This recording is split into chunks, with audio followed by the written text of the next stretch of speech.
You might think that aerodynamics on a bike is for those riding time trials on low pros, or maybe the professional riders with limitless supplies of kit and access to expensive wind tunnels. But did you know that riding on a flat stretch of road at about 20 miles an hour, some 90% of your energy is going into pushing air out of the way? So you may not be racing, and you may not be worried about shaving a few seconds off of your ride time, but why wouldn't you want to be as efficient as possible and get yourself a bit of free speed? It's actually quite simple, and we're going to show you how. The first decision you have to make comes before you've even left the house. That's what to wear. Whether it's summer or winter, if you want to avoid wasting energy, you need tight-fitting kit. An aero helmet is a good start, as are a pair of oversocks, but it's not all about buying new, expensive aerodynamic clothing. The simplest thing to do whenever buying kit is to avoid baggy clothing. If it's flapping about in the wind when you're riding, it's wasting your energy. Cycle clothing is designed to be tight-fitting, and even if you're not the most svelte rider in your group and you don't wish to buy expensive, tight, aero-specific kit, you should look for snug-fitting kit if you want to improve your aerodynamics. So once you're kitted up and out on your bike, you can make some serious gains just by tweaking your riding position.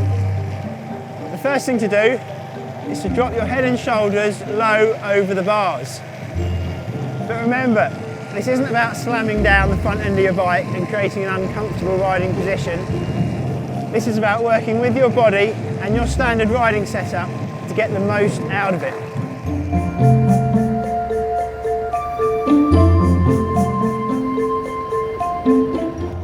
Now the best way to get low is to hold onto the hoods, remembering to cover your brakes, and hold your forearms parallel to the ground. You do this by bending your elbows to about 90 degrees, and this drops your whole of your body and gets a good aerodynamic position. Now the problem with this is it's not very comfortable for sustained periods of time. It'll really start to ache, especially in the triceps and the back of your neck. If you want to relieve that, you can simply move on to the drops. This is a lot more comfortable because the drops are supporting your weight. It's not quite as fast, but crucially, it does allow you to cover your brakes. Ideal for if there's other riders around or built up areas. The next thing to do in this position is to shrug your shoulders in and drop your head down. You do that by pushing your chin towards the stem. Now this is crucial because this reduces your frontal area, which is a key element. But remember, you've always got to be looking ahead. It's not about riding with your head down, you must be looking forwards. When freewheeling downhill, it's much the same, except for the position of your feet. Hold your cranks horizontal and tuck your knees in.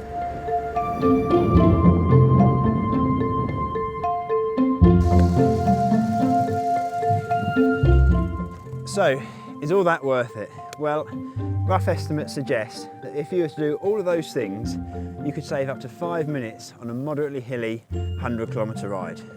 And who wouldn't want to do that? So the key things to remember: tight fitting kit. Drop your head and shoulders low over the bars. Keep your elbows in. Hold your forearms parallel to the ground.